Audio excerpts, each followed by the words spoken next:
والعیاذ باللہ۔ اللہ تعالیٰ سے دعا کرتے ہیں کہ اللہ مسلمانوں کو جاگنے کی توفیق دے، اللہ مسلمانوں کو بیدار ہونے کی توفیق دے۔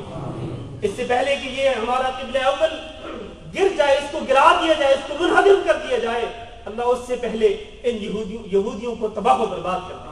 اللہ رب العزت مسلمانوں کو یہ حقیقت سمجھنے کی توفیق دے۔ تیسری بات یہ ہے اسی مسجد اقصیٰ کے حوالے سے کہ یہاں پر نبی صلی اللہ علیہ وسلم کے پیچھے انبیاء کو جمع کیا گیا اور آپ کو ان کا امام بنایا گیا۔ اس سے معلوم یہ ہوا کہ امام اعظم کون ہے؟ حضرت محمد صلی اللہ علیہ وسلم۔ اس امت کے امام اعظم حضرت محمد صلی اللہ علیہ وسلم ہے، ان سے بڑا امام کوئی نہیں ہو سکتا۔ آپ صلی اللہ علیہ وسلم سید الرسل بھی ہیں، سید الاولین والآخرین بھی ہیں اور امام اعظم بھی ہیں۔ اور وہ لوگ جو کہ امام اعظم حضرت محمد صلی اللہ علیہ وسلم کو چھوڑ کر کسی اور شخصیت کو امام اعظم کا لقب دیتے ہیں، ان کو ذرا اپنی ایمان کا جائزہ لینا چاہیے۔ کس طرح ان کا ایمان گوارا کرتا ہے کہ وہ اس شخصیت کے ہوتے ہوئے کہ جس کے پیچھے تمام انبیاء کو کھڑا کر کے ان کا مقتدی بنایا گیا، اس شخصیت کے ہوتے ہوئے کسی اور شخصیت کو امام اعظم کا لقب دیتے ہوئے آپ کو کیسے اچھا لگتا ہے؟ کس طرح آپ کی ایمانی غیرت اس کو برداشت کر دیتی ہے؟ کم از کم ہمارا ایمان اس کو برداشت نہیں کرتا ہے۔ پھر آگے چلے، نبی کریم صلی اللہ علیہ وسلم کو یہاں سے اوپر لے جایا جاتا ہے۔ میں واقعہ کو بہت ہی مختصر کر رہا ہوں۔ پہلے آسمان پر نبی کریم صلی اللہ علیہ وسلم کی حضرت آدم علیہ السلام سے ملاقات ہوتی ہے۔ دوسرے آسمان پر حضرت یحییٰ اور حضرت عیسیٰ علیہ السلام جو خالہ زاد بھائی بھی تھے، ان سے ملاقات ہوئی۔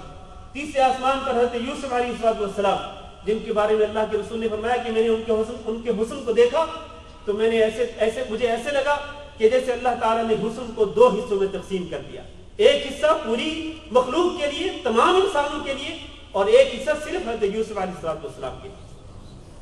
چوتھے آسمان پر حضرت ادریس علیہ السلام سے ملاقات ہوئی۔ پانچویں پر حضرت ہارون علیہ السلام، اور چھٹے پر حضرت موسیٰ علیہ السلام، اور ساتویں پر حضرت ابراہیم علیہ السلام۔ ان آسمانوں پر ان انبیاء کرام سے ملاقات ہوئی اور ان انبیاء کرام نے اپنے اس نبی کو، اپنے اس بھائی کو خوش آمدید کہا، ان کو مرحبا کہا، ان کے لیے دعائے خیر کی، اچھے کلمات کہے۔ اس کے بعد نبی کریم صلی اللہ علیہ وسلم کی یہاں پر بھی ضیافت کی گئی، ساتویں آسمان پر بھی ضیافت کی گئی۔ اس کے بعد آپ صلی اللہ علیہ وسلم کو اوپر لے جایا گیا اور اوپر سدرۃ المنتہا تک۔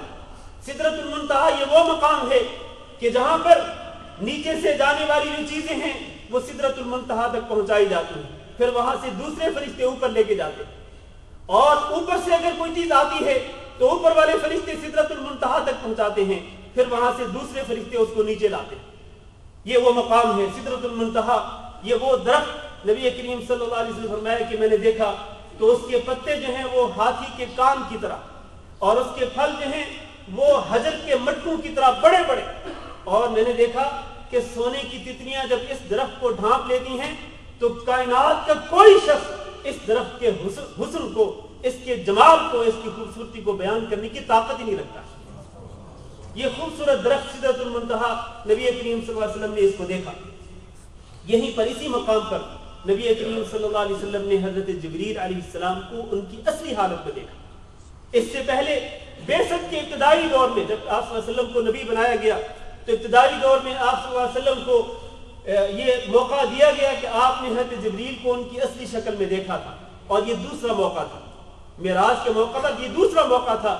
سدرۃ المنتہا کے پاس نبی صلی اللہ علیہ وسلم نے حضرت جبریل کو ان کی اصلی حالت میں، اصلی شکل میں دیکھا۔ آپ فرماتے ہیں میں نے دیکھا کہ ان کے 600 پر تھے، اور قرآن مجید میں یہاں پر ایک نقطہ ذکر کرنے لگا ہوں، ذرا اس کو نوٹ کر کے جانا، ذہنوں میں بٹھا کے جانا۔ سورۃ النجم میں جو اللہ نے فرمایا وَلَقَدْ رَآهُ نَزْلَةً أُخْرَى عِنْدَ سِدْرَةِ الْمُنْتَهَى عِنْدَهَا جَنَّةُ الْمَأْوَى إِذْ يَغْشَى السِّدْرَةَ مَا يَغْشَى مَا زَاغَ الْبَصَرُ وَمَا طَغَى لَقَدْ رَآى مِنْ آيَاتِ رَبِّهِ الْكُبْرَى۔ ان تمام آیات میں کس کی رویت کا ذکر ہو رہا ہے؟ ان آیات میں حضرت جبریل کی رویت کا ذکر ہو رہا ہے۔ بعض لوگ ان آیات کی تفسیر اپنی منشا کے مطابق بیان کرتے ہیں اور کہتے ہیں کہ وَلَقَدْ رَآهُ نَزْلَةً أُخْرَى سے مراد اللہ تعالیٰ کو دیکھنا ہے، اور یہ بالکل غلط ہے۔ حضرت عائشہ رضی اللہ تعالیٰ عنہ کی حدیث موجود ہے صحیح مسلم میں، انہوں نے اس آیت کی تفسیر یہی کی ہے کہ ان آیات سے مراد نبی کریم صلی اللہ علیہ وسلم کا حضرت جبریل کو ان کی اصلی شکل میں دیکھنا تھا. ایک تو یہ بات. دوسری بات کہ بعض لوگ یہ کہتے ہیں کہ نبی کریم صلی اللہ علیہ وسلم نے اللہ رب العزت کو اپنی آنکھوں سے دیکھا تھا, اور وہ سورۃ النجم کی ایک آیت کو بیان کرتے ہیں. کہتے ہیں ثم والنجم اذا هوى ما ضل صاحبكم وما غوى وما ينطق عن الهوى ان هو الا وحي يوحى. اس کے بعد ہے ثم دنا فتدلى فكان قاب قوسين او ادنى, کہ ان کے اور جن کو وہ دیکھ رہے تھے ان کے درمیان فاصلہ کتنا رہ گیا؟ 2 کمانوں کے بقدر یا اس سے بھی کم فاصلہ رہ گیا. لوگ یہ کہتے ہیں کہ نبی کریم صلی اللہ علیہ وسلم کو یہاں سے سدرۃ المنتہا سے اوپر لے جایا گیا, اتنا اوپر لے جایا گیا کہ وہاں پر نبی کریم صلی اللہ علیہ وسلم کی اللہ تعالیٰ سے ملاقات ہوئی. ملاقات کی کس طرح, اس کی کیفیت بھی بیان کرتے ہیں یہ واعظین شیریں بیان اپنی طرف سے.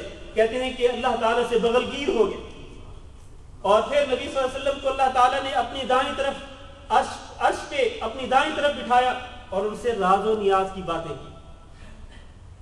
یہ بالکل جھوٹ ہے, سراسر غلط ہے, اس کی کوئی دلیل نہیں ہے قرآن اور حدیث کے اندر. سدرۃ المنتہا تک آپ کو لے جایا گیا, وہاں پر حضرت جبریل کو آپ صلی اللہ علیہ وسلم نے اپنی اصلی شکل میں دیکھا. اس کے بعد آپ صلی اللہ علیہ وسلم کو جنت کی سیر کرائی گئی. اس کے بعد آپ صلی اللہ علیہ وسلم کو اور اوپر لے جایا گیا. یہ بات درست ہے, اور اوپر لے جایا گیا. کہاں تک؟ آپ فرماتے ہیں مجھے اتنا اوپر لے جایا گیا کہ جہاں پر میں قلم چلنے کی آوازیں سن رہا تھا.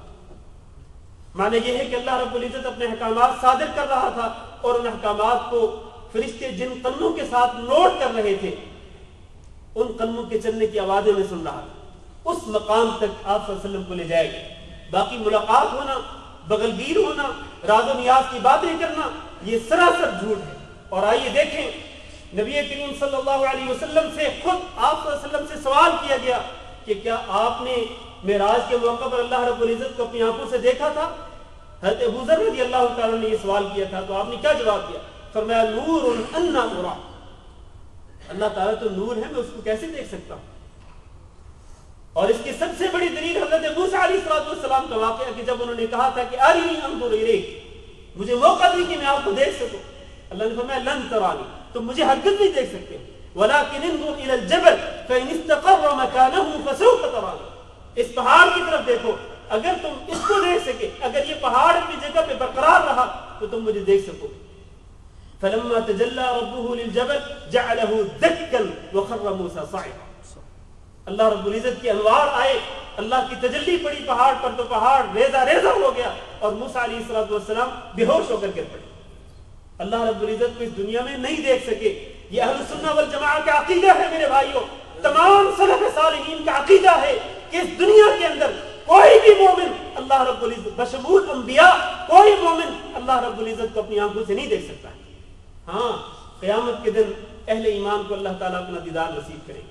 اللہ تعالیٰ ہمیں بھی انہی میں شامل فرمائے. وجوہ یومئذ ناظرہ الی ربہا ناظرہ, کہ قیامت کے دن کچھ چہرے ایسے ہوں گے جن چہروں پر چمک دمک ہوگی, روشنی ہوگی. الی ربہا ناظرہ, یہ چہرے اللہ کی طرف دیکھ رہے ہو. اللہ کے نبی نے فرمایا قیامت کے دن تم اللہ رب العزت کو دیکھو گے. جب اہل جنت جنت میں چلے جائیں گے, اللہ تعالیٰ فرمائے گا کیا میں تمہیں ایک اور نعمت سے نہ نوازوں؟ اہل جنت کہیں گے اللہ تو نے ساری نعمتیں دے دی, اب کون سی نعمت باقی رہے گی؟ اللہ تعالیٰ اپنے اور ان کے درمیان جو نور کا پردہ حائل ہوگا اس پردے کو ہٹا دے گا. اہل ایمان اللہ رب العزت کو دیکھیں گے تو دیکھتے رہ جائیں, جنت کی نعمتیں بھول جائیں گے. سب سے بڑی نعمت, سب سے زیادہ محبوب نعمت جو اہل جنت کو نصیب ہوگی وہ اللہ رب العزت کا دیدار ہے. اللہ تعالیٰ ہم سب کو وہ اپنا دیدار اور اپنی رویت نصیب ہوگی. میرے عزیز بھائیوں, نبی کریم صلی اللہ علیہ وسلم کو جنت کی سیر کرائی گئی, اور آپ صلی اللہ علیہ وسلم پر اللہ تعالیٰ نے وحی کی. اسی مقام پر جہاں آپ صلی اللہ علیہ وسلم کو لے جایا گیا وہاں اللہ تعالیٰ نے آپ پر وحی نازل کی. اور وہ وحی کیا تھی؟ اللہ تعالیٰ نے آپ پر 50 نمازیں فرض کر دی. واقعہ مشہور ہے, آپ جانتے ہیں کہ وہ حضرت موسیٰ علیہ السلام کے کہنے پر بار بار آپ صلی اللہ علیہ وسلم کے جانے کے بعد وہ نمازوں میں کمی ہوتی گئی, آخر کار 5 رہ گئی. اللہ تعالیٰ نے فرمایا کہ یہ 5 ہیں, لیکن جو شخص ان 5 نمازوں کو پڑھے گا اس کو 50 نمازوں کا ثواب ہے. لیکن افسوس کی بات ہے کہ یہ جو تحفہ معراج ہے اللہ تعالیٰ نے معراج کے موقع پر نبی صلی اللہ علیہ وسلم کو جو بہت بڑا تحفہ دیا یہ نمازوں کی شکل میں، آج مسلمان یہ واقع اسراء و معراج سنتے ضرور ہیں، پڑھتے ضرور ہیں، بیان ضرور کرتے ہیں، لیکن اس تحفہ معراج یعنی 5 نمازوں کے حوالے سے بڑی سستی کرتے ہیں، نہایت ہی غفلت، بہت زیادہ غفلت کرتے ہیں۔ میرے بھائیوں، اس نماز کے فریضے میں قطعی طور پر غفلت جو ہے وہ اللہ کے ہاں قابل قبول نہیں، ذرہ برابر بھی غفلت، ذرہ برابر سستی جو ہے وہ منافقوں کی سستی ہوتی ہے۔ اذا قاموا الى الصلاة قاموا کسالى، منافقوں کی نشانی ہے کہ نماز کی طرف سستی سے کھڑے ہوتے ہیں، اور جو سستی سے پڑے رہتے ہیں، کھڑے ہی نہیں ہوتے ہیں، وہ گویا کہ منافقوں سے بھی بدتر ہوئے۔ اس لیے نمازوں کے معاملے میں ہمیں اپنے طرز عمل کا جائزہ لینا چاہیے۔ اللہ تعالیٰ نے نبی کریم صلی اللہ علیہ وسلم پر جو وحی کی اس وحی میں سے ایک بات یہ بھی تھی کہ اللہ نے فرمایا کہ جو شخص آپ کی امت میں سے جو شخص کسی نیکی کا ارادہ کرے گا تو اس کے لیے 1 نیکی لکھی جائے گی، پھر جب اس پہ عمل کرے گا تو اس کے لیے 10 نیکیاں لکھی جائیں گی۔ عمل 1 نیکی پہ کیا لیکن 10 نیکیوں کا ثواب اس کے لیے لکھ دیا جائے گا۔ اور اگر آپ کی امت میں سے کوئی شخص برائی کا ارادہ کرے گا لیکن اس پہ عمل نہیں کرے گا تو وہ بھی اس کے لیے نیکی لکھ دی جائے گی۔ برائی کا ارادہ کیا، عمل نہیں کیا، عمل نہ کرنے کی وجہ سے اس کے لیے 1 نیکی لکھ دی جائے گی، لیکن اگر وہ اس کو چھوڑ دے گا بالکل ہی، اگر وہ اس پہ عمل کرے گا، ارادہ کرنے کے بعد برائی کا ارادہ کیا اور اس نے اس پر عمل کر لیا، تو عمل کرنے کے بعد وہ برائی 1 برائی جو ہے اس کے بدلے میں 10 برائیاں نہیں بلکہ 1 ہی برائی لکھی جاتی ہے، جبکہ 1 نیکی کے بدلے میں 10 نیکیاں لکھی جاتی ہیں۔ یہ اللہ رب العزت کا بہت بڑا احسان ہے۔ اسی طرح اللہ تعالیٰ نے نبی کریم صلی اللہ علیہ وسلم کو سورۃ بقرہ کی آخری آیات جو ہیں وہ بھی اللہ تعالیٰ نے اسی موقع پر نازل کی تھیں، اور ایک بہت بڑا انعام جس کا ذکر کر کے میں خطبہ